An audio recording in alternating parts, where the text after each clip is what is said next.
Joined us for our 5:30 to 6 work session. We'll just discuss some issues, some concerns around a resolution that was passed at the last council meeting regarding after hours access to the building. That's going to be the topic of conversation. And we're mainly going to be talking amongst ourselves, which we can't do outside of a public meeting. So this just gives us an opportunity to kind of chit chat about the goods, the bads, maybe what we like, what we don't like, and things of that nature. But before we get into the meeting and everything, I'll go ahead and call it to order. And then I will just make a simple statement that what I want from myself to resonate about this policy that we've put in place is that the goal or the intent was never to prevent anyone from being able to do anything. If as far as accessing the building after hours, reviewing bills, things of that nature, it wasn't an attempt to prevent that access or that activity. What it was meant to do was simply provide a layer of safety, a sign-in sheet so that everybody knows who's in the building, when they came in, when they left, and give and still provide that opportunity to do those after-hours activities. I understand it's probably changed a little bit, and we're going to talk a little bit more about that, but the goal was never to prevent any particular type of activity. In regards to the changing of the locks, that was just preventative maintenance. That just needed to be done. I don't think anybody could tell us the last time the locks were changed. That being said, I will go ahead and turn it over to the floor if anybody else wants to make any opening statements or anything of that nature. Yeah, Council President, I think I called and requested the work session for you in reference to the access to the counselor's conference room. And this was probably a misunderstanding, at least on my part. I won't say on Councilman McClellar's part, but I thought that we were going to still have a key to be able to come in without having to buzz through dispatch. After now discussions on the telephone and finding out more, that I understand what the methodology is on the resolution as it exists. I did come up and have come up with some possible modifications that would allow for the counselors to use the conference room again after hours. I do think checking in with dispatch is wise. If the building catches on fire and Councilman Box is in there, looking at stuff in the conference room after hours and dispatch doesn't know I was there, that's definitely a safety issue. I'm thinking my main goal for this was that our staff not be caught in the middle in the future of our questions especially about a resolution that we passed. So I know in the corporate world, a lot of times we take action because action needs to be taken. It has to be taken swiftly. But sometimes when we take that action, we go too far or not quite far enough, and we have to modify those actions based on it. The ideas that have kind of been kicked around, I really thought about bringing them out tonight, but I think it's better to wait until Councilor Sims is back. And I think even the mayor's going to come back because there's still some discussion about custody and control for the security of the building. That needs to be settled and solved as well. And I do definitely want to get clarification on the resolution as it stands so that our staff does not have to be what they feel was negatively impacted. And I'm sure Councilwoman McClellar felt negatively impacted. So our truth is somewhere in the middle. I think there is actually a video if we want to watch a video. But quite frankly, I think that us trying to work together as a team is going to be the best course of action. So those are my comments on the work session. Fair enough. We'll just continue down the line, Councilwoman Yeah, Claire. sure. When we discussed this resolution at our council meeting, Councilors Box and I did note that we're good with you changing the locks. Think that's necessary to do. But when you change the locks, and I have the one that I worked on, we need to have keys to get into the building. Okay, as council members, we need to be able to get into the building. Now, I don't have a problem with going and checking in dispatch, but I need to get it into the building. I should not have to ring a doorbell. Sometimes there's only one, as there was this past weekend. There's only one worker, and they've got calls that they deal with. I don't have a problem with going in and checking in and saying, hey, I'm here, and I'm going to be working in the conference room and picking up the bills from dispatch. You have to pick them up anyway. So give me access to come into the building with a key If the mayor has a key to get into the building to come in whenever he wants, the council members need to have a key to get into the building to get in whenever they want. And cameras are there. When we come in, the cameras see us come in, and we do need to have keys to come into the building. The council members have always had keys to get into the building. That's never been an issue. It became an issue when the resolution was passed without the amendments that we asked be made. And I thought those amendments were made. And it's when I came Thursday to pick up the key that I was told, we can't give you a key. I was under the assumption that the resolution was passed with these modifications that we requested, and I learned that it wasn't. So that's where the miscommunication came for me, and I was surprised that I could not get a key or get the combination to the conference room to go and check my mailbox. It was still where it was over in the break room, because I went back there when I was finally allowed to go in, to go back and check to see if perhaps the key was in the mailbox, and it wasn't. So there's no reason, really a justifiable reason, that a council member cannot have keys to get into the building. There is a way to resolve that. They have to check in with dispatch to get the bills anyway. And they know that we're in the conference room doing what we're tasked to do on behalf of our constituents. So those are my comments. Is there's no reason that a council member should not have keys to get into City Hall. Now, City Hall is where we work. We don't work at the library. We don't work at these other buildings, so we don't need keys there. We need keys where we work. And this is where we work with the bills as part of our oversight. So my comments are, give us a combination to get to our conference room so that we can do our job on behalf of our constituents, and have us continue with this process of checking in with dispatch, getting the bills, checking our mail, because the mailbox was there Saturday, because I did check and didn't have any mail in my mailbox. There wasn't an envelope with the key. And I think those are the only two things that I'm seeing that we've got to make sure that we have included in this resolution.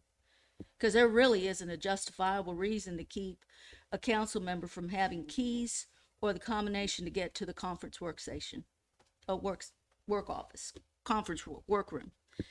And that's also where we have our discussions when we meet with people privately. In fact, we've had an executive session in the counselor's conference room on one previous occasion. But we've also had meetings with some potential businesses that want to come. That took place in early part of 2021, where we were asked by a business if we could meet with them one-on-one, individually, and y'all may recall we did that. We met in the conference room behind closed doors and discussed what they had to offer. So we do need access to it. We need the combination. There's no reason to keep a council member away from their conference workroom. Fair enough. Councilman Lennon? Yes, my few comments. We're talking about during workout. No, we'll be talking about after hours. We're talking about after hours. Yes. You mentioned video. What we talking about? So, up to date. Well, once again, the main purpose for my requesting the work session, outside of trying to bring modifications to the resolution we made, was that there was allegations that some of the staff felt that they were treated improperly. And I know that there's always two sides to every story. So what I wanted to do was have complete clarification of the resolution as it exists right now. In the meantime, I started looking for other options that would allow the counselors to go into the counselors' conference room after hours. There's no point in me discussing what those options were at this time until Counselor Sims and the mayor come so that they can bring them in. There were two two good options that have been brought forth, and then the main one is the least impactful, except it does impact one of the staff members having to relocate, because in the for-profit world, as you know, if we limit a person's workplace, we have to provide another workplace. So if we're going to take it where that council member can't get to the conference room with ready access or free access, because after hours, we don't have a set work schedule, so after hours is when I come in a lot of times. And many times when I'm in there, I am doing city work for the most part, but I may get an email that I answer. I may have a person that comes on for a video chat, or I may get a phone call from a worker where I have to be a little bit sterner to that worker that I really don't want that on camera.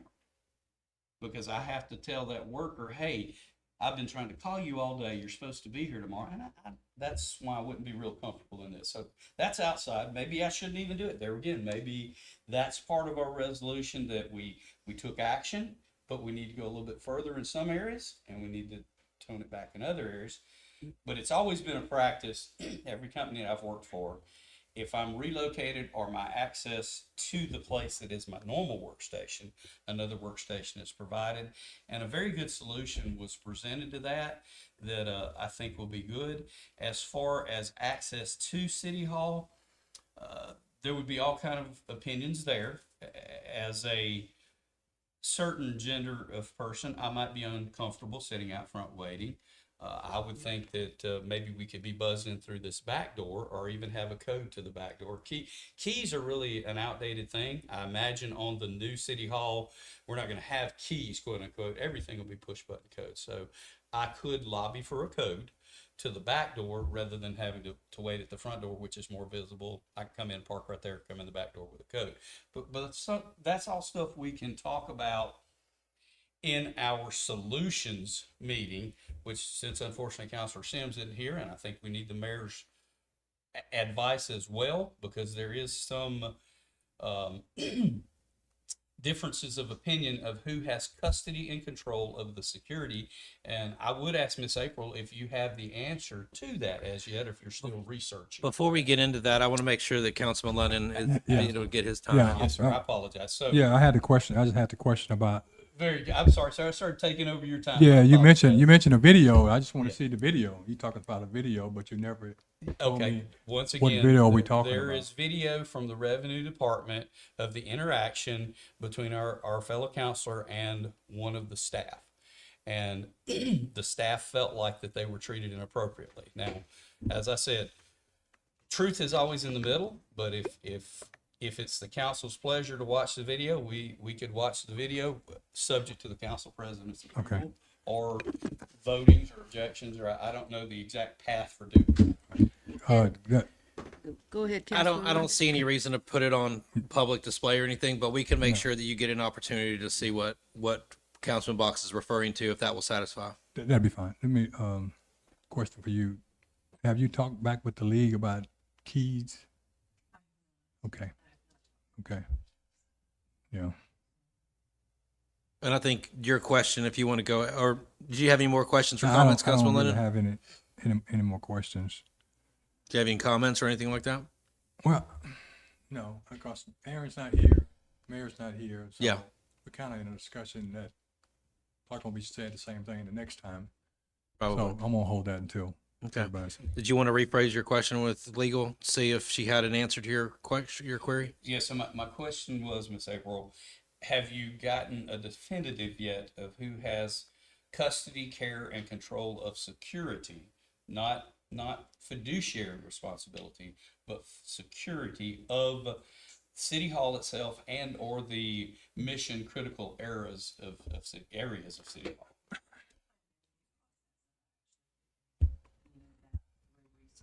Right. Okay. So if we're back to me, do you have any comments you want to bring out yet? Or? I do not at this time. I know that, and another point is, if you don't know this, a city council person cannot tell or ask a city employee to do anything. We are a legislative body. we legislate, and it's up to the staff and the mayor and the department heads to effectuate what we decide and everything. So it this resolution that was passed, based on the initial understanding of what was passed versus how it was digested, there was some disconnect there, and it caused a little bit of an uncomfortable moment. And we want to make sure that not only are we clear, but our city employees are clear on what the policy is. And the only way we can really make sure that the employees are clear is we have to make sure that the mayor is clear, and that we all have an understanding. The council and the mayor has an understanding as far as what we're attempting to do.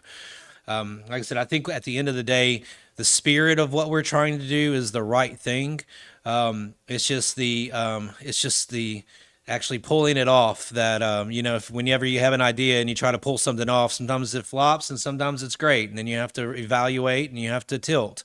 And that's just kind of the moment that we're in. So I agree with my peers that it's not the best opportunity to have a conversation because the mayor is an integral part of that because he drives the associates. But at the same time, I do think that just an opportunity to talk amongst ourselves in this moment, even though we really can't do a whole lot or say a whole lot or come up with an actual solution, we can't do that. It still gives us an opportunity to at least talk about this in an opportunity where we normally couldn't amongst ourselves. So that was really kind of the point of the whole matter for this. So I And- enjoyed the feedback and everything like that. And, we don't always get it right every time the first go around. So there, Council President, if I may, and I'm sorry, are we gonna can we have a second? Yeah, let's go. round, or We do got- Yeah, Yeah. go ahead. Go Yeah, ahead. we got Councilor 15 Fox. minutes, man. I don't want to overspeak you, but I thought we were kind of going in order. I already overspoke London, so I apologize. Okay, it's no problem, and I apologize if I'm over speaking you. No problem. I requested the work session, and once again, maybe requested a little too immaturely. Didn't realize that Aaron wouldn't be back. Was unsure of when the mayor would be back. But my heart of requesting the work session, number one, was the staff in mind, so that they won't be caught in the middle of decisions that we make again. It was also as a guidance or coaching moment for us, the guys, before we make decisions.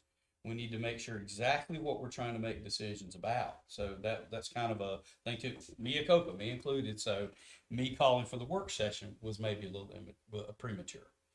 But the good news is there are some tentative solutions in place that we can work through at another later time and then bring them out that may not even require a resolution.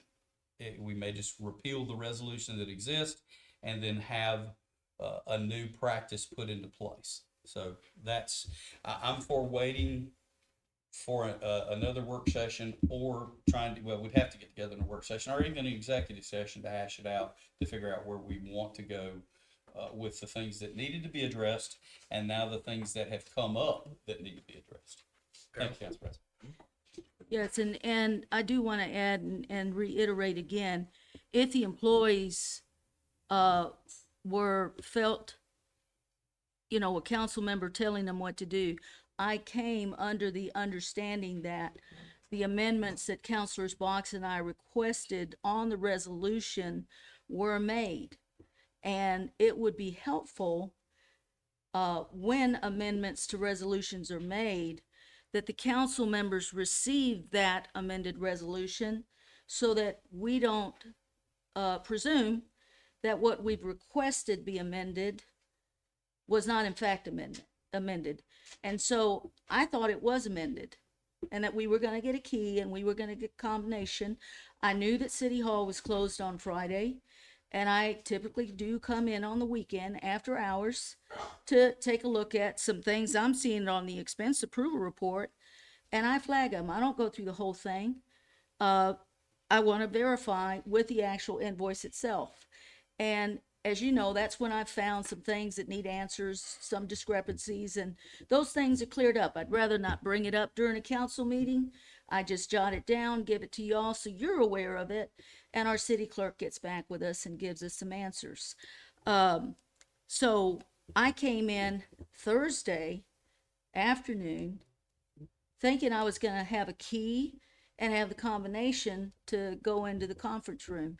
And when that didn't happen, I waited for 30 minutes, and I needed to get back to my office. And when it didn't happen, I was just saying, what is going on? Why can't I have a key? Why am I? And I finally, they let me in through the door, and I went to check my mailbox thinking that that's where the key was. So I was disappointed that it wasn't there, but it wasn't the employee's fault because whoever made the motion didn't make the motion with the amendments that we asked be put into the resolution. But I'm in agreement with Box. If we need to just do away with the resolution and have discussions to where we get the keys in the combination, I'm good with that. Dispatch is going to know when I'm here. Dispatch will know when you're here, because you have to go in there and check in, and then you have to go back and check out, so they know when you're in the building. So it's not an issue of we're not going to know when the counselor's in the building, there could be a fire. They know we're in the building, because we got to go over there and check, sign in the sheet and tell them when we signed in, and take what we need and go into the conference room to do our job. And then when we finish, we have to go back, sign out, and they have a log of when we came in and when we left. So it's something that all that we need now is just give us a key and give us access to the council conference workroom, because that's always been the conference workroom. And again, if we need to put a lock on that conference workroom, you can do it, but give access to the city clerk and the other people that need to get in there too. I don't have a problem with that either. But the council does need to have its workroom and conference room to be able to meet with people, to be able to do our work on behalf of our constituents. Councilman London, is there anything else? Well, yeah, just one thing. I know they both suggested that a resolution be banned, I guess. But they have, if Councilman Spivey doesn't want that to happen, then what we gonna do? Because it's his resolution, it's what he brought up. So if he don't want that to do that, and we discuss this later. No, this is not for a comment. We didn't It's not- say it's it my had to be turn. done. My We just turn. said, Is it my turn? Councilman okay, London's I'm turn. sorry. Thank you very I much. apologize. Thank you. I was real quiet when you was talking. But no, I think that's another discussion in the next discussion to do that. But that's going to be left up to Councilman Spivey for that. But let me help us out. Whether we get it wrong, whether we think we're right, think we're wrong, treating people and employees with kindness is the most important thing.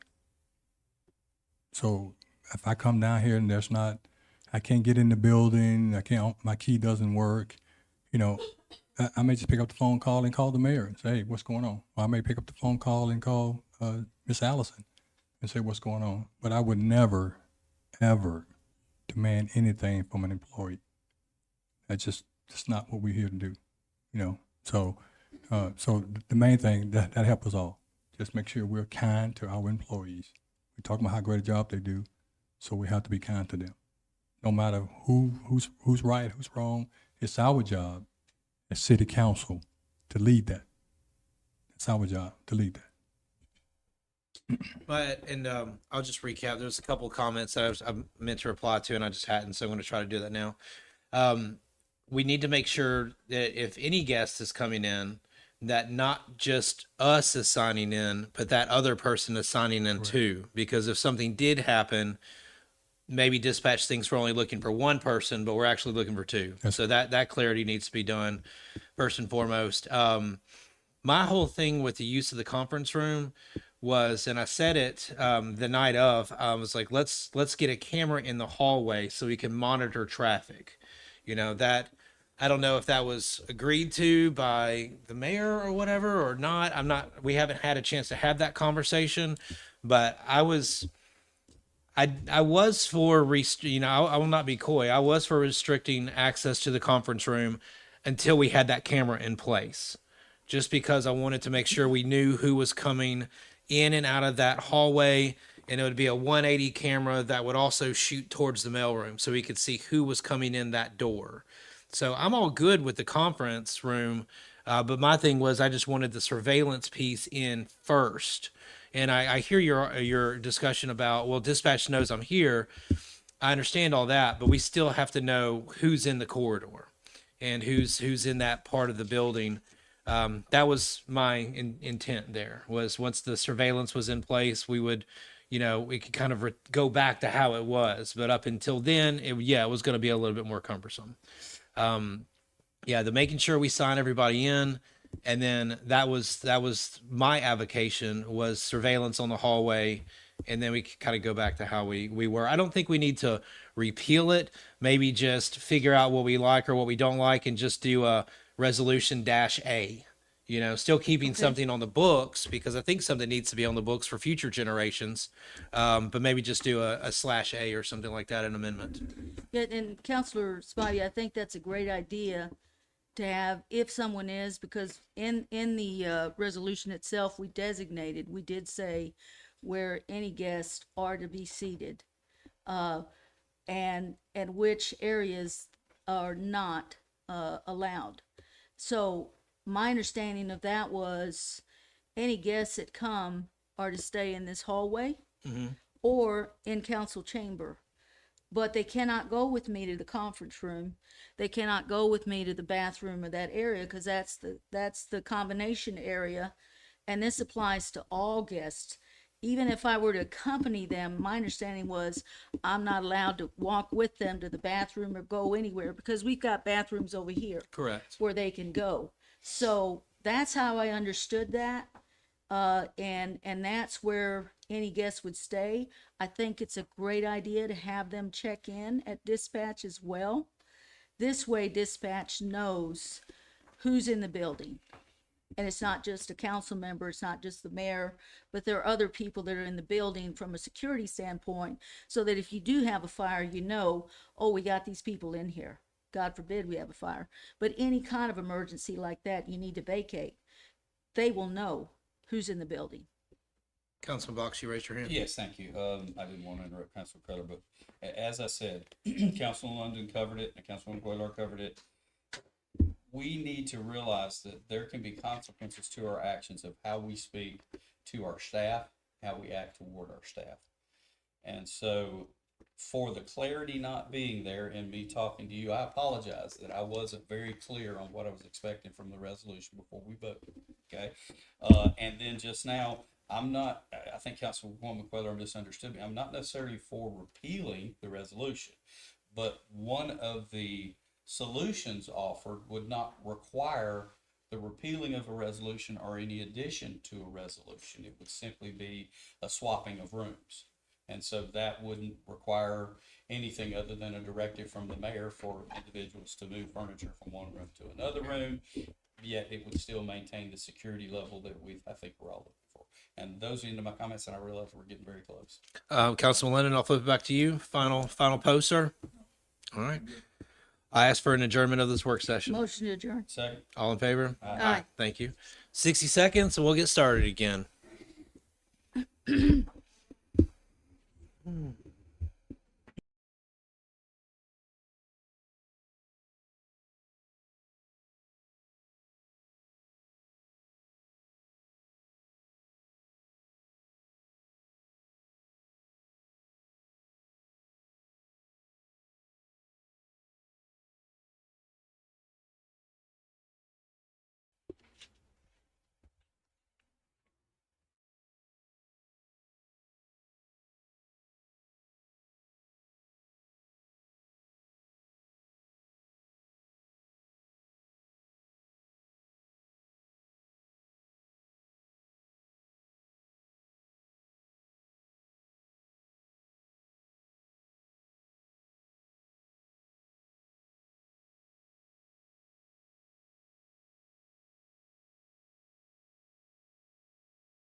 Thank y'all. Just kept waiting. She would never.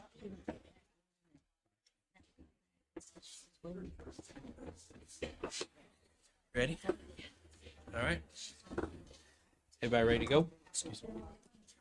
Oh, excuse me, Cindy, I'm sorry. Ooh, God bless. You old smudge on the glasses.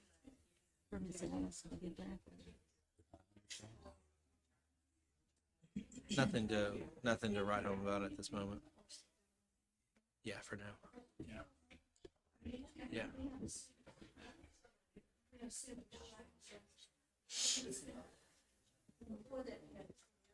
You guys ready to rock and roll? Yes, sir. All right, perfect. Councilman London, if you would be so kind, we're going to go ahead and start our meeting, guys. Gracious Father, again, thank you for this day that you've given us.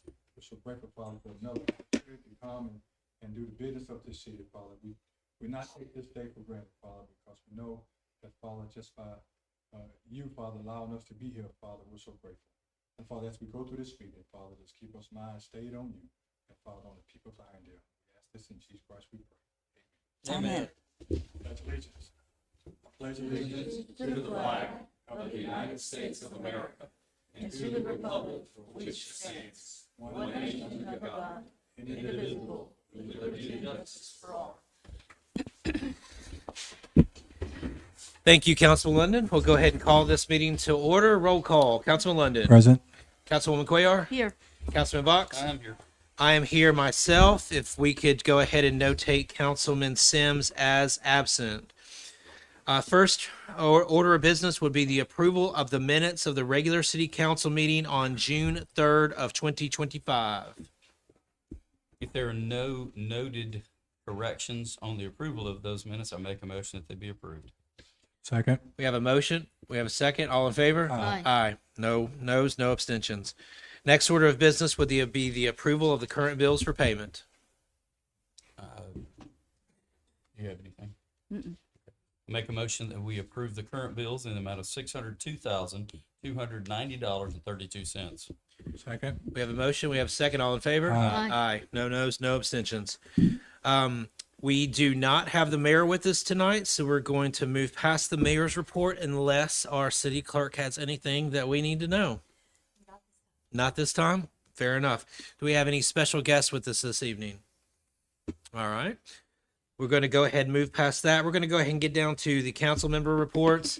Man, last Saturday a week ago was kind of action-packed around here, wasn't it? I know that like probably half the town was out of power and all that kind of good stuff. I know we lost power for about 9 hours. I had a neighbor with a tree down. I helped him cut it up on Sunday. Had a ton of fun doing that.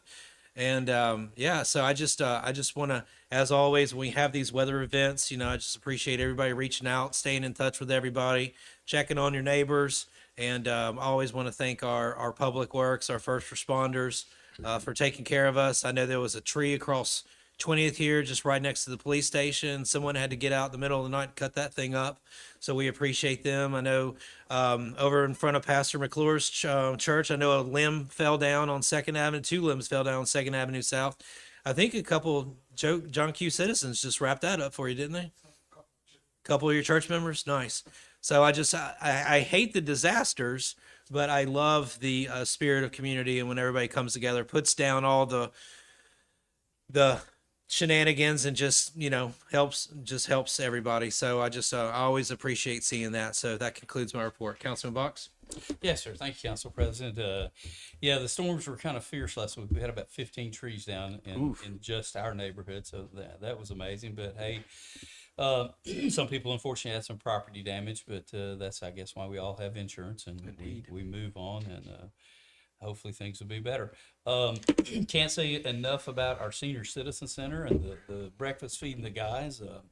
Trying to share a little bit more of that on the Facebook pages. Unfortunately, some people don't like me sharing things on Facebook, so we'll just move on. I'll try to be encouraging and move on from there.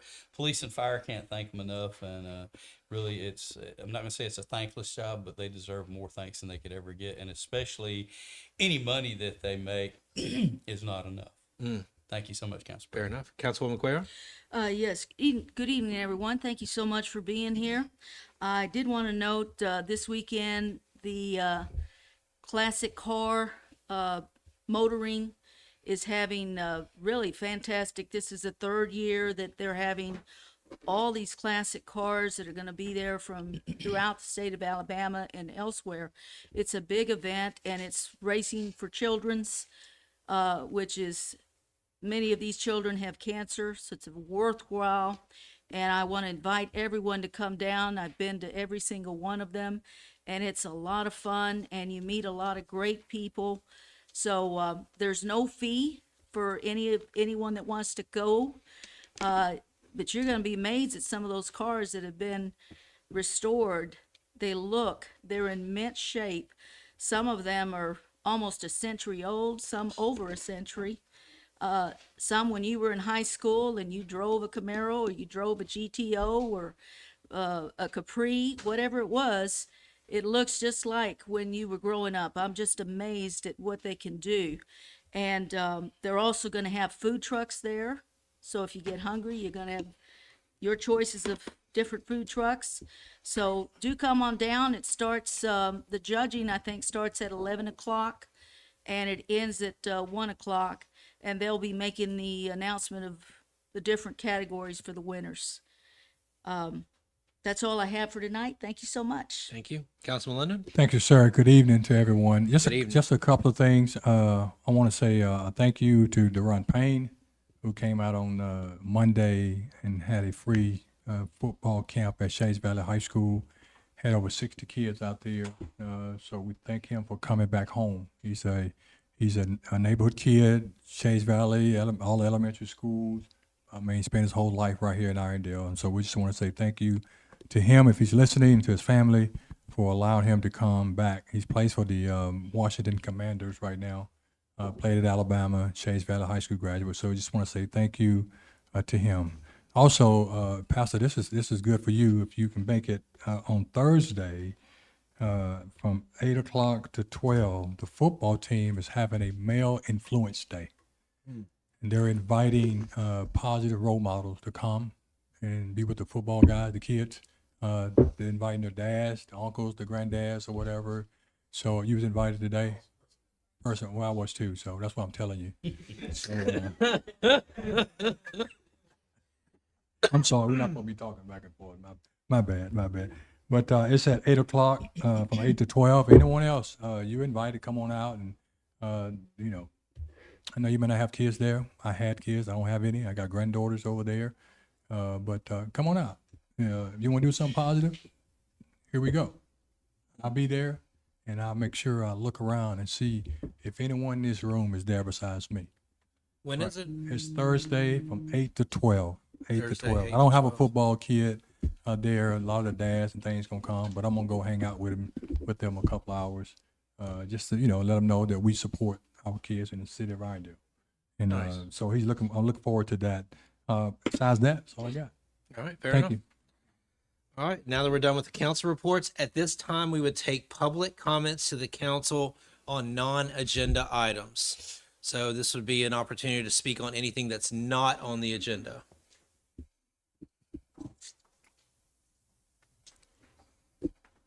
Hi, I'm Nick Kent, 1319 Marion Drive.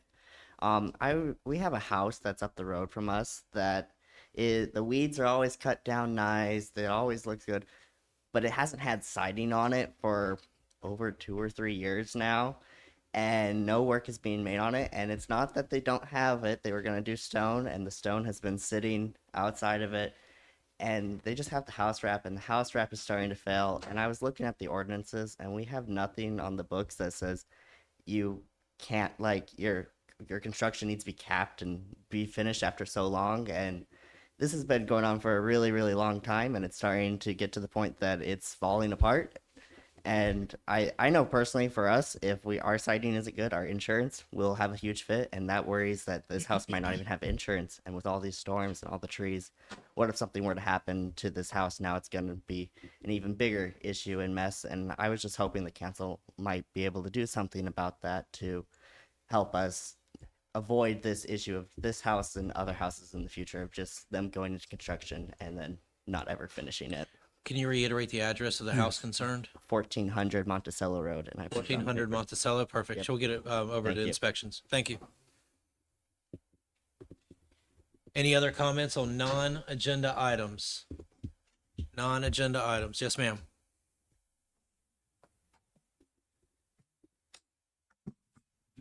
My name is Judy Wilson, 3510 Belmont Road.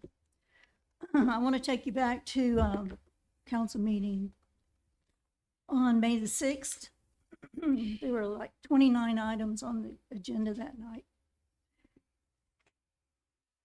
The auditor was to give a report. Well, at 1 hour and 51 minutes, I think it was, he finally was called on. 1 hour and 50 minutes, people. And President Spivey asked the mayor if he'd like to introduce him. The mayor said yes. He said, this is Jake, like Jake from State Farm. That's how he introduced the man who's auditing our city. Jake from State Farm, and that's how they call him around the city hall, and they all laughed. Well, during this introduction, the mayor said that at the end of the day, Jake will tell you this. When the mayor signs the management letter for the audit, it doesn't matter if you all agree with it or not, talking about the council. It becomes an official document, and that's the end of it. But he's here tonight, so if you want him to answer your questions, I think you better ask him tonight, because if you don't get him tonight, you probably won't get a work session where he will be coming to discuss it in a public forum. So you better do it tonight. That's the mayor, okay? Talking about the auditor. So when Mr. Box we allowed a time for a question, I thought, okay, I'm going to ask a question, because I was told that only the mayor can hire the auditor, and the mayor can sign off on the audit no matter what the council says. So I asked this young man, I said, so who hired you? He said, the mayor. I said, well, and who do you answer to? The mayor. And everybody thinks that Councilwoman Cuellar did this. Everybody's all upset about something. I was given the opportunity to ask a question. And isn't that why we come to council, to find out answers? Thank you, Miss Judy. Like this gentleman right here, he came to find out. Thank you, Miss Who do I Judy. contact to get that house repaired? Thank you, Miss Judy. So forget Miss talking about Judy. Cindy. It was me. You know it was me that asked the question. Fair enough. Do we have any other comments on non-agenda items? With no more yes, sir.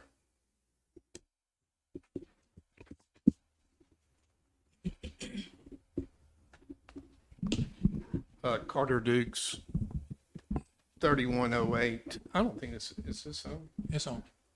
Is it? 3108 Carl Daly Road. In his 2020 run for mayor of Irondale, Mr. Stewart hired Fairview Strategies to help run his campaign. Fairview is owned and run by Emma Tolbert, a Democrat Party operative. At the recommendation of Stewart, the city contracted with Tolbert DBA Fairview to provide services running from February 4, 2020, 9 months before Stewart took office, through October 31, 2025, the end of his term. Later, Tolbert received a 50% raise from the city. All of this is probably in violation of state law. Stewart then later hired Tolbert as an employee of the city with the title of PR director. She's currently paid $90,000 plus health insurance and a city car. It's unclear whether the city is continuing to pay her as an independent contractor while she's getting her $90,000 salary as an employee, because the city has refused to date to provide information requested almost 3 months ago pursuant to the Alabama Open Records Act. I am unaware of any city the size of Irondale in Alabama that has a PR director, much less one that's paid $90,000 plus car and benefits. What makes this obviously troubling is the potential conflict of interest and the appearance of a conflict of interest. I understand that the city has paid approximately $1.5 million for advertising the city over the last 4 years. The principal and consistent component of that advertising is Stewart. Indeed, it is often unclear whether Stewart is primarily promoting the city or himself. The Alabama Code of Ethics prohibits generally a public official from using public equipment, time, materials, and human labor under his control for the private benefit of a campaign under criminal penalty. Thank you, sir. Are you, I'm not finished. you Can I- you are give for me now. 30 seconds? No, sir. Council President Spivey, can he have 30 seconds, please? We're No, allowed to ask. it's, we keep it consistent.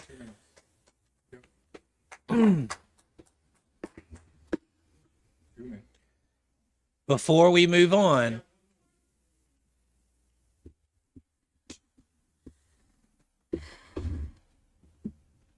I'm Mary Scherer, 5276 Amber Hills Road. As public officials, it's my hope that you will avoid any violation or perception of violation of the Code of Ethics and any conflict or appearance of a conflict of interest with Emma Tolbert's work for Stewart. Accordingly, I urge you to stop all public advertising for the city for the next several months until the city elections are over. Nothing will be lost by stopping this advertising.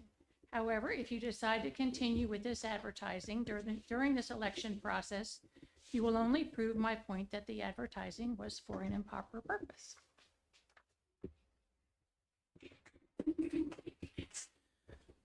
before we move on, is there any other comments on non-agenda items? All right, we're going to go ahead and move on. At this time, we would take any reports from any boards or non-council committees. Any reports from any boards or non-council committees? Any department heads that want to make a report? All right, moving on. We're going to go ahead and get into the deliberation on agenda items only. The proposed consent agenda, item number 1, resolve that resolution 2025-R-111 authorizes Mayor James D. Stewart Jr. or his designee to execute an agreement with Legal and Liability Risk Management Institute to provide a policy and procedure review for the Irondale Police Department in an amount not to exceed $2,800. Chief Kellogg, would you like to speak on the matter? Thank you, sir.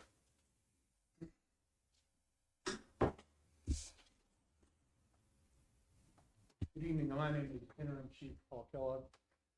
What I am requesting would be a review of my department's policies, more of an audit, to make sure that our policies are in line with the most current laws from the state of Alabama law enforcement legislation, the 11th Circuit Court of Appeals, the Supreme Court of the United States, and any other standard accepted practices of the Department of Justice and those and other federal agencies.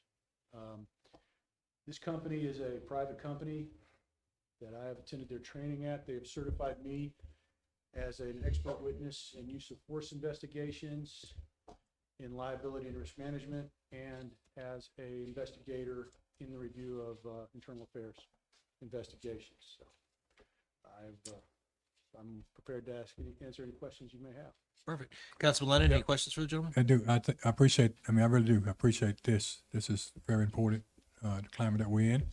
And if you find some discrepancies, would you be changing those? If it's, We would certainly have to take that under advisement. I wouldn't want to spend nearly $3,000 of Right. taxpayers' money just to say, nah, we don't want to do that. This isn't going to be this is going to be a very detailed process. Correct. So naturally, of course, anything, I'm sorry. Yes, we would certainly take them under advisement, and most likely I would follow their recommendations. I would have to have a conversation, I'm certain, with Ms. Danielson correct, right. and the mayor and members of the council. But yes, we would certainly most likely change that. So what do you think? How long the timeline to get this done? I've been told by the company 8 weeks. about a month, Okay. but that is kind of itchy. Miss Danielson and her law firm wrote a contract to give them 8 weeks. Okay. All right, sounds good. Thank you. Thank you. Councilwoman Quayle? Thank you, excuse me, Chief Kellogg, for taking this step. As you know, there were 3 bills that were signed into law by the governor, which impact our law enforcement officers, as well as the Supreme Court rulings that have been that have been issued, and other legislative laws too. So I think it's a great idea to have your policies reviewed by this organization so that you can ensure that everything that you're doing is in compliance, and you've involved our legal attorney in that review as well. So I want to thank you for what you're doing and support what you're doing, because you need to have upgraded policies to ensure that our men and women in law enforcement do have everything they need to do their job and in compliance with the law. Yes, ma'am, absolutely. Thank you. Councilman Box? Yeah, just echoing Councilman Lundes and Councilwoman Cuellar's statements there, Chief. So 8 weeks, we should have a complete review done, and then you could take a look at things and pass it through April to kind of bring before us of what changes that might need to be made, or what we're doing good. Yes, sir. And additionally, I should have mentioned this earlier, they will arrange a time for us to all have a conference Okay, awesome. and to explain why they made these recommended changes, Very good, sir. if there are any. Yeah, that's awesome. That's amazing. I don't know when the last time we did this was, but past is past. I think it's a great thing moving forward, especially with our ever-changing attitudes toward law enforcement, to making sure that that we're protecting and serving in the best way possible, which I know we do already, but it's always good to double check ourselves. So thank you, sir. Thank you. I'll just say thank you for this proactive step. Always looking for the positives and always looking for the opportunities. Thanks, sir. So I appreciate the proactiveness. I would probably hang on out here for a moment longer if you would be so Certainly. kind. Do we agree to keep item number 1 on consent? Yes. Yes. Yes? All right, perfect. Item number 2, resolve the resolution 2025-R-112 authorizes an Irondale police officer's participation in the United States Department of Homeland Security Task Force, and authorizes Mayor James D. Stewart Jr. or his designee to execute a memorandum of understanding with the United States Department of Homeland Security to effectuate such participation. If you'd be so kind to walk us through this as well. Yes, we have recently promoted and created a position in our investigation division that will primarily focus on the investigation, apprehension, and prosecution of people involved in crimes of a sexual nature. Forgive me for being blunt: rape, sodomy, sexual assault, those types of things. In addition to that, we would also like to give this officer the ability to have more access to technology, investigative techniques, training, manpower, to go beyond our borders of the city of Irondale, because in this day and age, particularly with cybercrime, that really is a big part of human trafficking and sexual exploitation of children, we could use a little help from, for lack of a better phrase, our big brother in the federal government. They have technology and manpower and training that we couldn't hope to duplicate. Therefore, with that, Investigator Batson brought to me a while back and to the mayor an idea for being a task force officer assigned to the Homeland Security investigations. Now, I understand that there could be some discrepancies, and if I can go a little farther. Please. One of the questions I've been asked is Homeland Security investigations under ICE? And the answer is yes. ICE is under Department of Homeland Security. And during the War on Terror, they folded in a number of government agencies under the umbrella of DHS and also ICE, which stands for Immigration Customs Enforcement.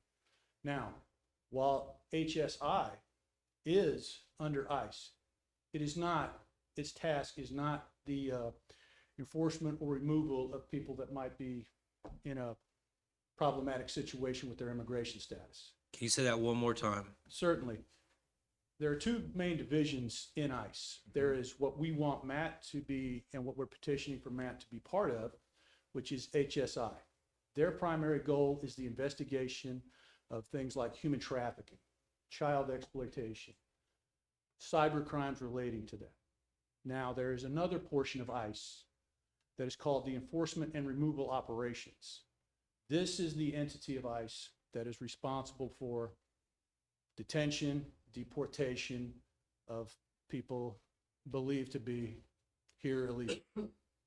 Matt's assignment would not be with ERO. Matt's assignment would be with HSI to enhance his ability to prosecute human trafficking cases, sex trafficking cases, child exploitation cases. It even branches out into financial exploitation.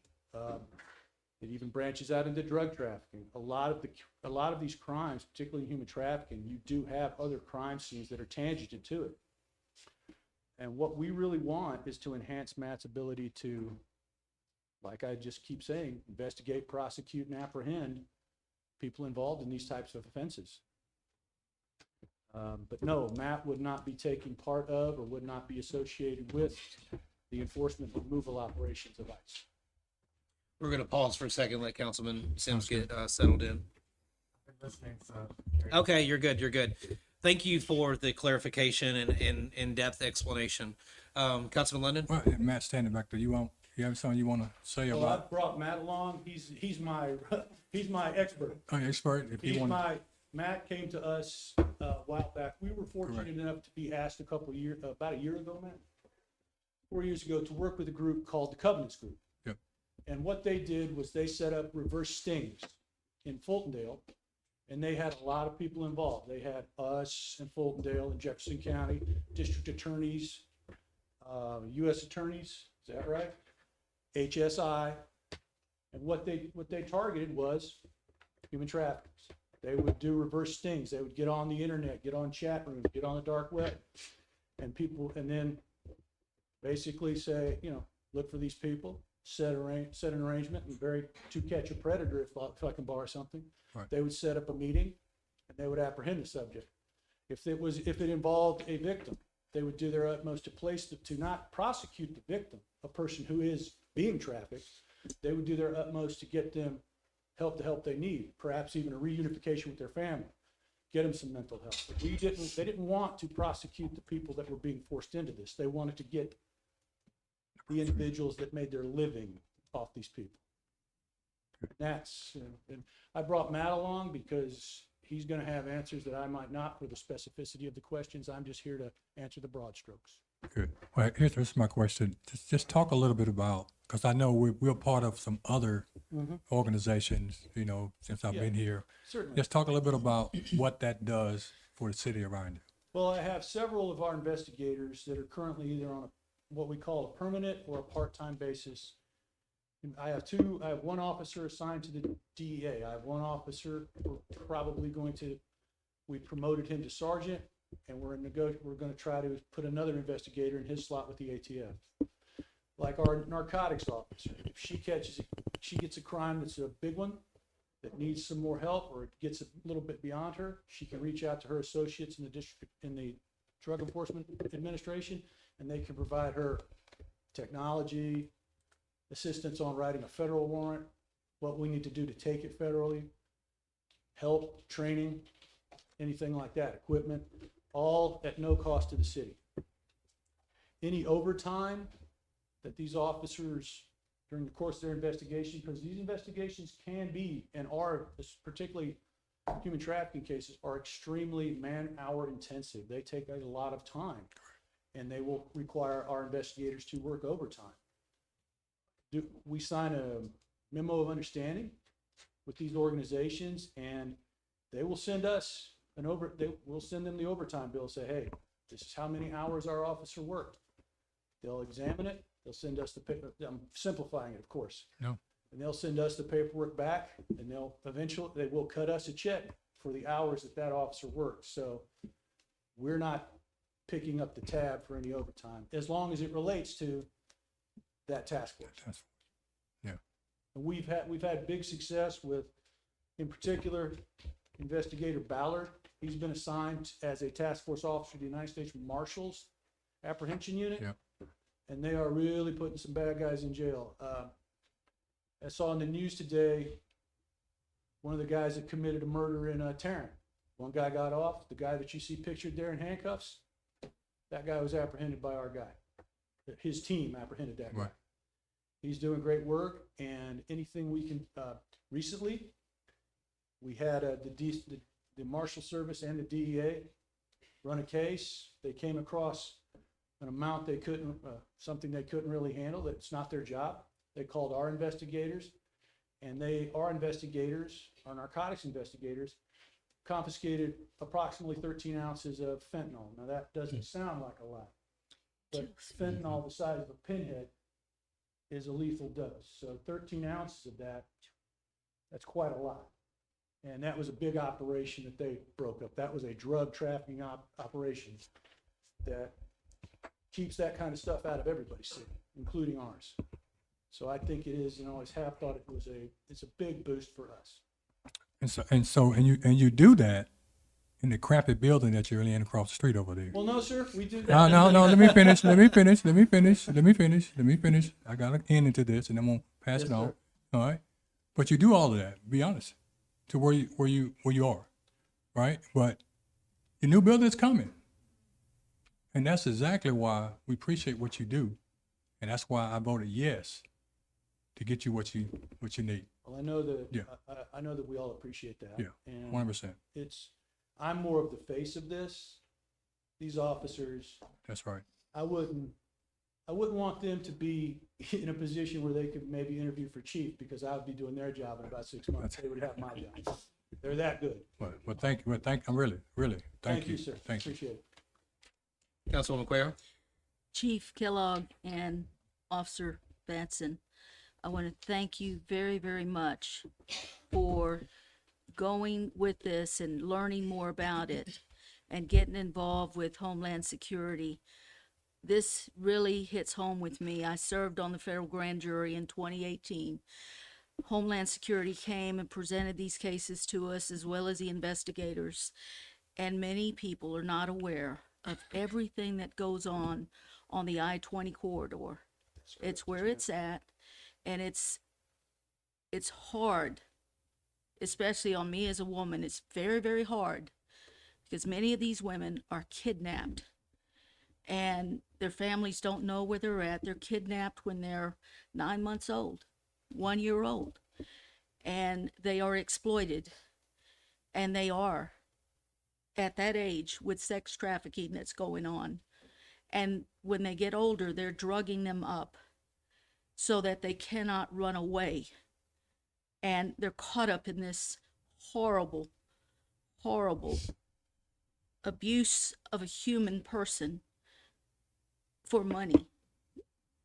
And they're used and used and used. And I still get emotional over it, because it took me 6 months to get over and try to get some help, because it angers people to hear that this is going on off this I-20 corridor and how it originates and where it comes from. And it's getting worse, and I'm glad that you're now involved, sir, because we have got to stop the human trafficking, the drugs, the abuse, the exploitation that goes on, because it is hard. And what was even harder for me was I asked the investigator that testified to the federal grand jury, have you found the children that were a year old and are now 16 years old? Have you found their families? And the answer was no. We have not found their families. They were too young. We've got some sketches to try and see what they would have looked like at 1 year old, at 2 years old, but we have not been able to find their families. And so they're trying and they're working, and we have people that work with these women and boys, also males that have been trafficked. They work with them to try to help them start. And it's hard because they've been scarred so badly. So I want to thank you for what you're doing. Well, I appreciate that, but I would be remiss if I didn't acknowledge once again Investigator Batson. He's done the heavy lifting on this, and all the things you described, he is willing to face. And even in our line of work, that is probably, what you described is probably the most horrible thing I've ever been had to be a part of as a law enforcement officer. And for Matt to do all the work he's done and to volunteer and say, send me, he deserves, if not all the credit, a pretty big lion's share of it. This man. Officer Batson, I'll be praying for you, because you men put your lives at risk these men are really bad, those that are involved with it, and you risk your lives when you get involved with all of this. So please know that I will be praying for you, sir. Councilman Box? Thank you, Council President. Chief, thank you's already been said. You guys will do a great job on it, and we appreciate it. Stay safe. My son, being a police officer too, he knows what y'all go through, and he'll be excited to hear of what we're doing in Irondale. Maybe they can try to do it in his city. On a more of an unemotional note, thank you for sharing the fact about the overtime being paid, because we have a lot of citizens that would be concerned about the money being spent, and I'm glad to hear that we'll be getting some help financially for it. For that type of thing, I don't think we should worry about money, but I understand there's a lot of people that do, so thank you. Well, I don't want people to be concerned about something like that. I want to That's be, right. my agency is very forward about that. We understand that we are at the service of our taxpayers Yes, sir. and our citizens. And while this is a good program, we don't want to sugarcoat it. We want, like you said, got to get to the dollars and cents. But thank you. Yes, sir. Thank you. Councilman Sims? Excuse my tardiness and my duress. I've been dealing with airplanes, airports since 3:30 this morning. But I'm getting on it. We emailed a little bit earlier Yes, sir. today, sitting in an airport for a few hours. I got to catch up on this piece of stuff, so you answered my questions. I know talking to Chief Wiggins in the past, he's mentioned how a department are small, as small as ours, it's rare to have as many officers involved in task forces we do. So I think it's great that we're adding another one on top of all the ones we're getting. And so I fully support this. I think it's great. And then we can do the assist in stopping any of this trafficking is good. So fully support it. Thank you. Yes, sir. For y'all, thank you. Heavy stuff, obviously, but I just appreciate the ability, willingness, capacity to dive into this darker part of society. And it just, I don't know how you compartmentalize it. I don't know how you deal with it. But thank you for doing it. Thank you very much for doing it. And thank you for bringing this forward, Chief. I appreciate you. Do we agree to keep this item on consent? Yes. Yes. Thank you.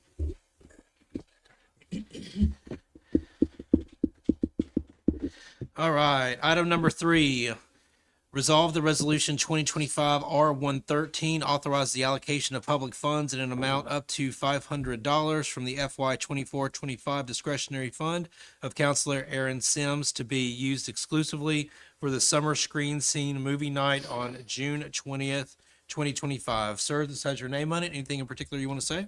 This is our second screen scene of the summer. For the life of me, I cannot think of the movie. Something with a robot. Wild Robot. Wild Robot. That's it. Council London sponsored the first one. I jumped on the second one here, coming up 20th, which I believe is this Friday. Yep. Wow. June's almost over.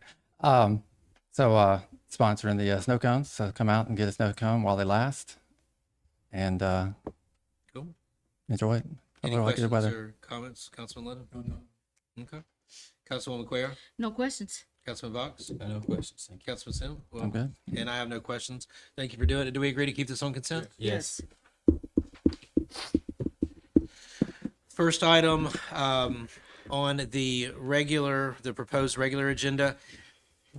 I'll just say this up front. Going through this, it looks like, until proven otherwise, that each item might or may be able to be added to the consent agenda. So just kind of be thinking about that as we're going through them. Resolve the resolution 2025 R114 authorizes Mayor James Duceur Jr. or his designee to execute an agreement with Birmingham Engineering and Construction Consultants, Inc. for construction materials testing and special inspections for the Irondale Fire Station Number 3 construction project in an amount not to exceed $31,242.23. Chief McDaniel, is there anything that you want to say on this one? Is he handy?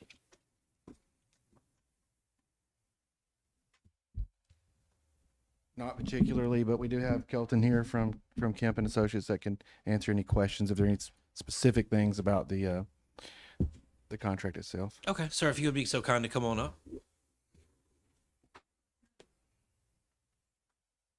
Greetings and thank you for your time. Anything before we get into the questions? Anything in particular you want to say about the project? Basically, this is a service provided by BECC. It's just construction materials testing, everything from proof rolling, concrete testing, rebar inspections, structural steel inspections, and lab testing as well.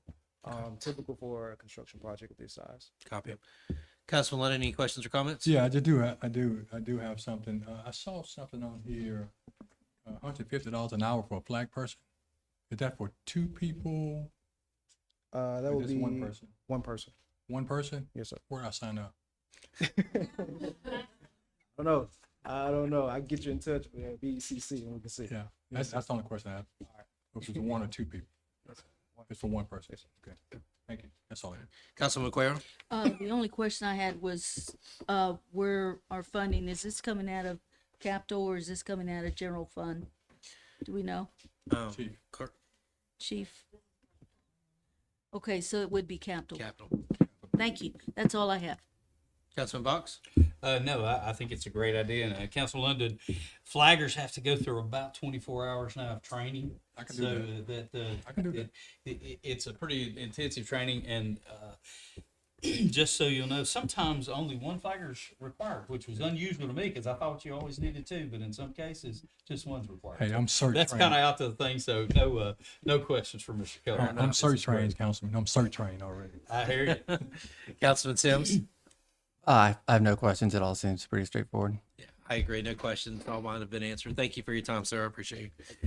Do we move to add this item to consent? Yes. Yes. Yes. Everybody agrees? Okay. Can we also, I just want to add and remind if anybody hasn't heard that we'll be doing the groundbreaking on the 26th at 10 a.m. for those that want to attend. Perfect. Thank you, sir. Thank you, sir. I know I Be got there in watched out spirit. last time.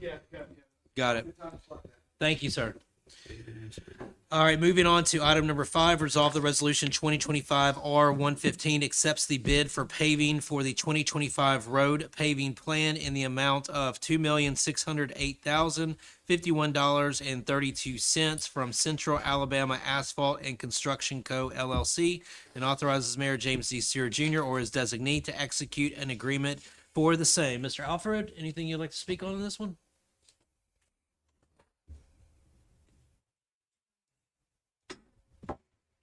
Greetings, sir.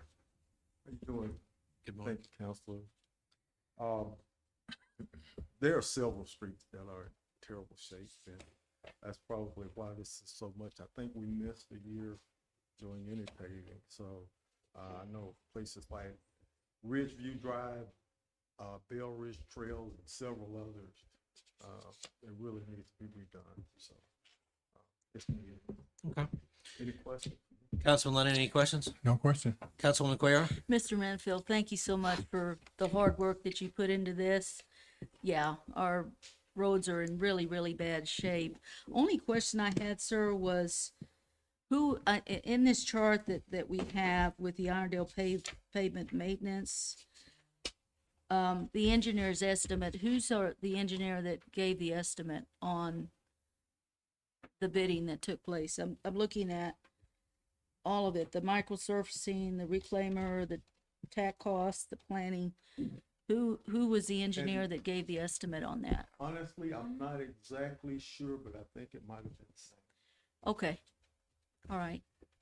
No further questions on it. Just wanted to know who it was. Thank you. Councilman Box? Thank you. Thank you, Mr. Menifee. I'm glad to see us doing some more paving here, and the next one will be hopefully getting some of our roads in better shape as well. So thanks, sir.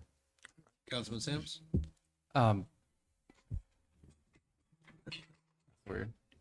My volume's supposed to be off. Yet I'm at alarms, I guess.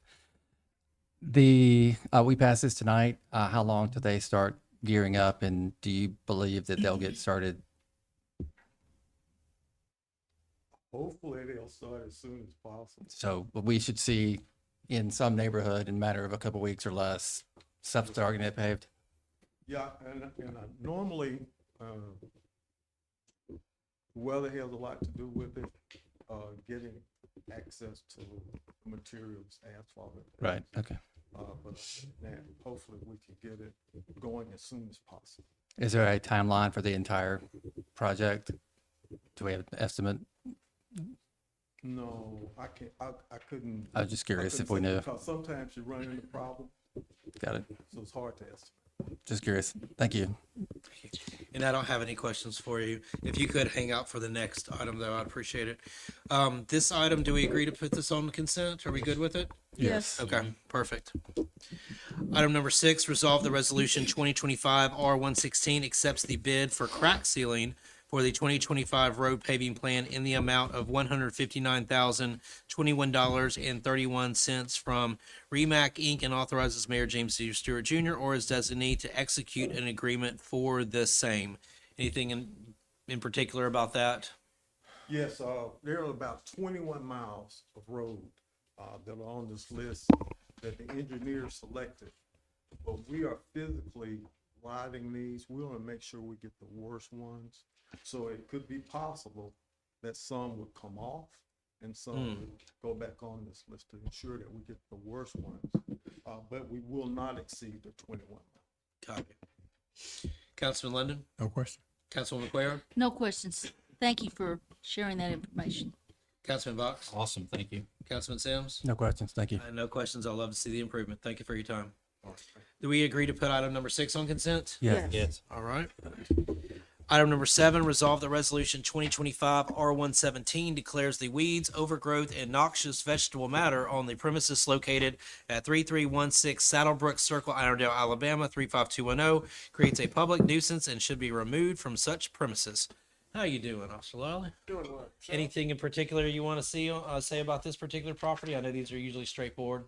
Yeah, this property burned, the house that was on the property burned a couple of years ago. It was demolished. It took a little bit to get the owners to have the remnants of the house removed. Since that time, we've spoken with him. He's having trouble getting the house rebuilt, but they basically abandoned the property. In the past 8 months, there's been no contact with the owner and the property. I just yet complaint after complaint after complaint about the condition of it. And as you can see in the pictures that are provided, it is severely overgrown and out of control. So I feel like the city does need to intervene on this property. Any questions? No question. Councilman McQuarrie? Just comment, Officer Lawley, thank you for keeping tabs on this property. Residents have been complaining quite a bit, and everything is spelled out in this resolution. It is certainly a breeding ground for everything that's specified in here. So I want to thank you for staying on top of it. Councilman Box? No, I think it's great. Let's get the stuff out there and get it cleaned up. Councilman Sims? I was just curious if we've had to address this same lot in the past as far as for weed abatement, or is this the first time? Okay, thank you. And I have no questions. Thank you very much. I will have a question about the last one, but as for this, I'm good. We agree to keep this on consent? Yes. Yes. Outstanding. Item number 8, resolve the resolution 2025 R118 declares the weeds, overgrowth, and noxious vegetable matter on the premises located at 3317 Saddlebrook Circle, Irondale, Alabama 35210 creates a public nuisance and should be removed from such premises. Anything about that one you want to say? Well, the resident at this address is deceased. After that, the house became an active crime scene of a burglary. Speaking with the next of kin, who, if I remember correctly, lives in Texas, they basically said they wanted to wash their hands of the property. They didn't want any involvement. They wanted no responsibility for it. They did send out, as a courtesy, somebody to take care of the yard. That seemingly was the last time anyone was at the property. It became out of control. I went by actually this morning after I'd already submitted for this to be put on the agenda. Went by this morning and it appears that somebody has gone by there and taken care of the yard. So I would almost say we could put this one on hold for a little bit and just kind of keep an eye on it and see if anything, if they continue to maintain it or if we need to put it back on the agenda. Okay. Councilman Linden, are you good with this recommendation? I am, 30 days. Sounds great. Could we leave it on there for 30 days and see what happens? Postpone for 30 days? Postpone for 30, just postpone it for 30 days? Second meeting of July? Yeah. Copy. That'd be good? I'm good. Let's see what, Okay. let's see what our group has to say. Councilwoman Quayle? Yes, Officer Lawley, going by it, you said that, they've mowed some of the overgrowth.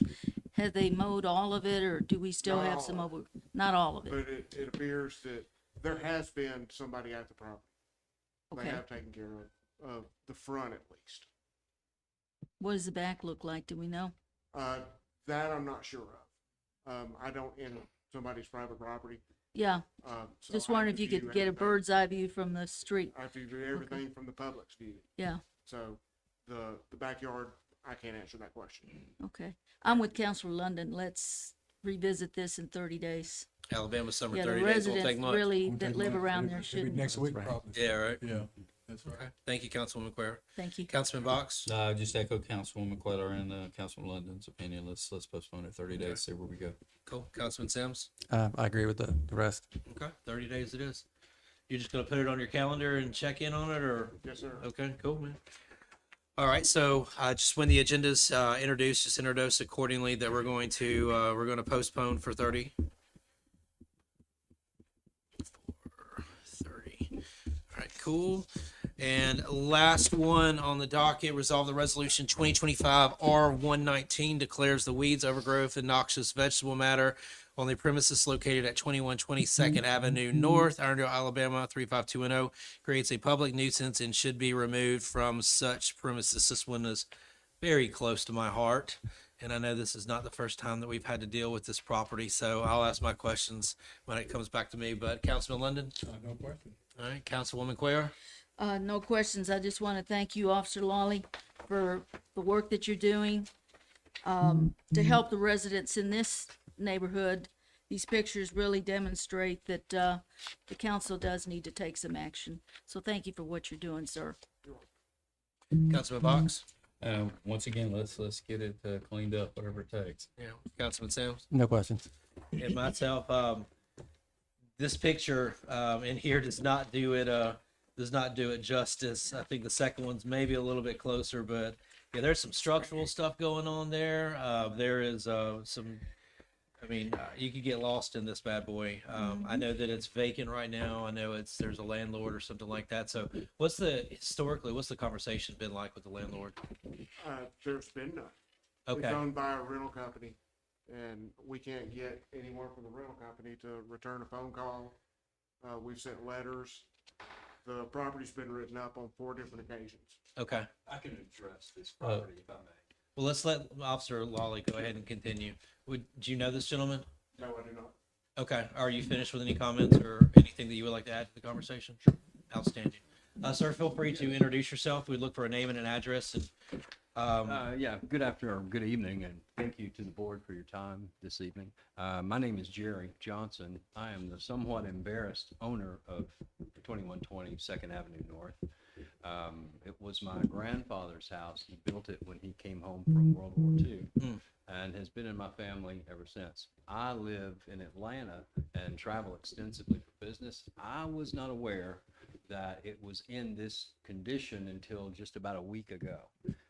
There had been some people renting the place for the last few years, maybe not the best tenants in the world, but it was part of their agreement to keep the yard and the grounds, maintained. Apparently they did not. They moved out. I didn't know they had moved out until they'd been gone for a couple of months, and the rent check never paid the rent very well anyway. None of that matters. What the council would be interested in hearing is that I have executed a landscape agreement earlier this week, yesterday.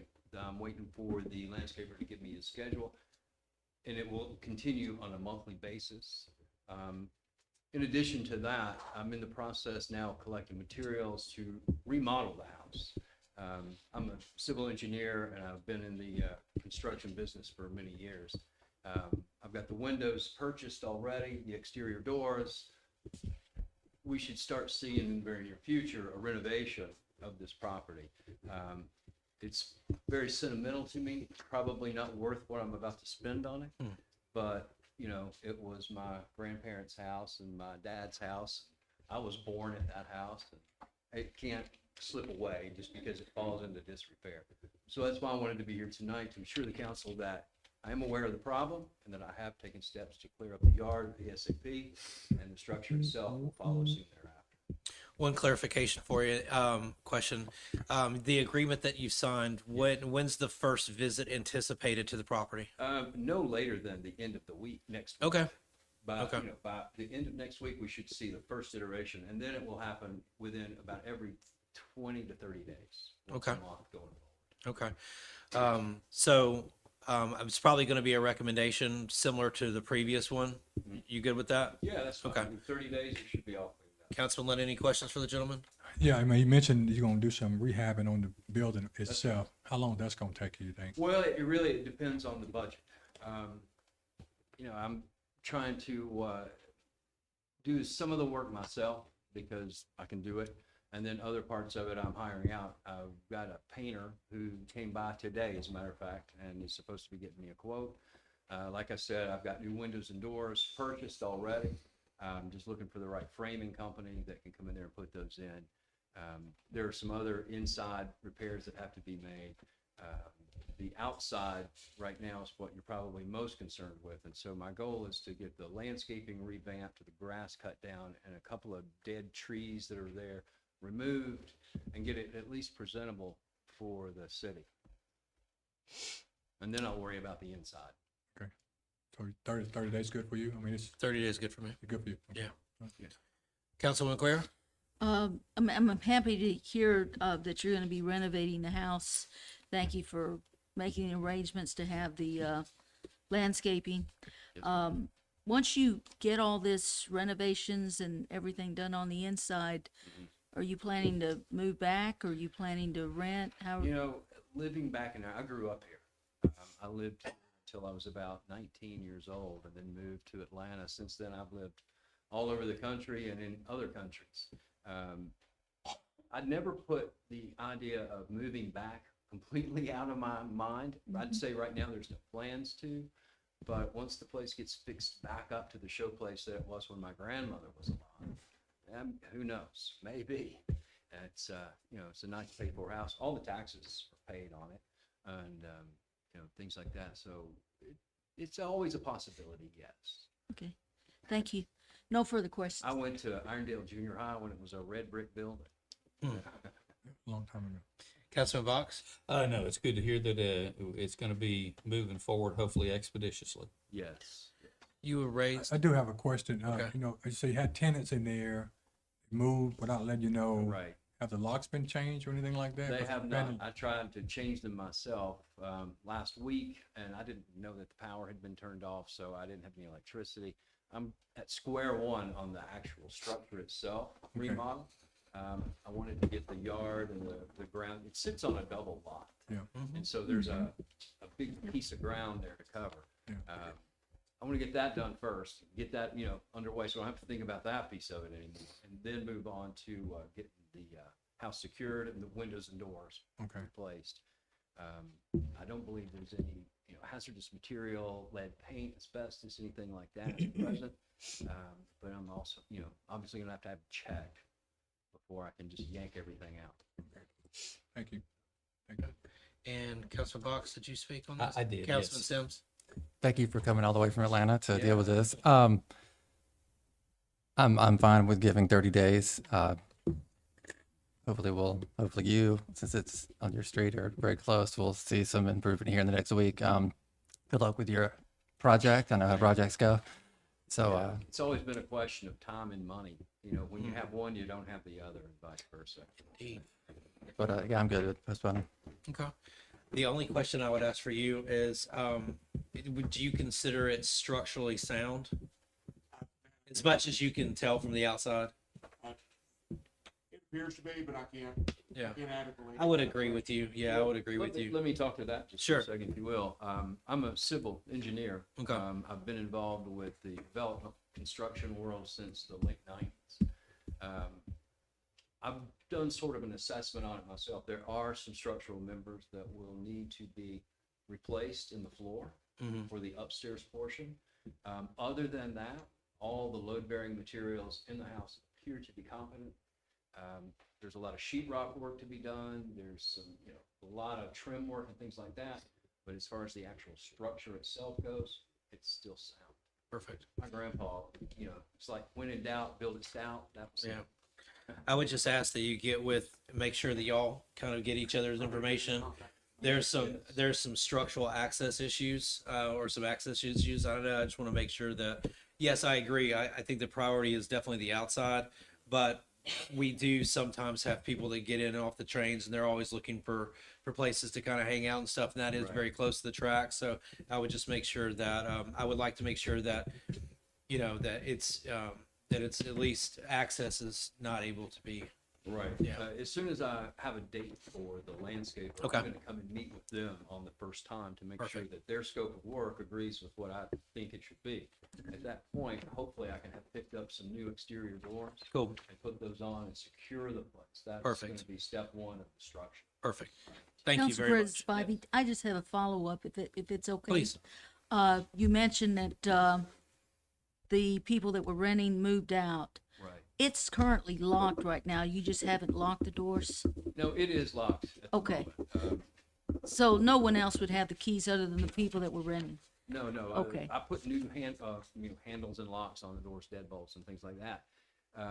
My next door neighbor that lives at 2112, a house that I also lived in as a child, has stayed in touch with me loosely over the last couple of months and let me know kind of what was going on around there. There had been some people coming and going in the house, and that's when I came over and changed the locks. Okay.